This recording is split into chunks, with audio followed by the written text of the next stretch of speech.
আসসালামু আলাইকুম প্রিয় বন্ধুরা, কেমন আছেন সবাই? আজকে আমি রান্না করব মিষ্টি কুমড়ার তরকারি।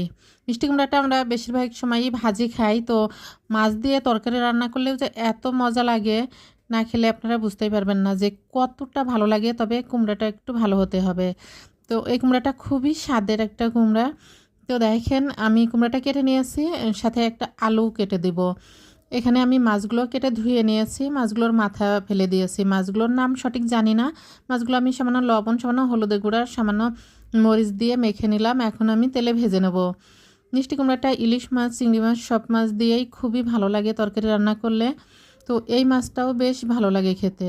তো আমি একদিন রান্না করে খুবই ভালো লেগেছে, তাই আমি আজকে আবার রান্না করব। দেখেন আমার মাছ ভাজাটা হয়ে গেছে। এখন তেলের মধ্যে দিয়ে দিলাম পেঁয়াজ কুচি।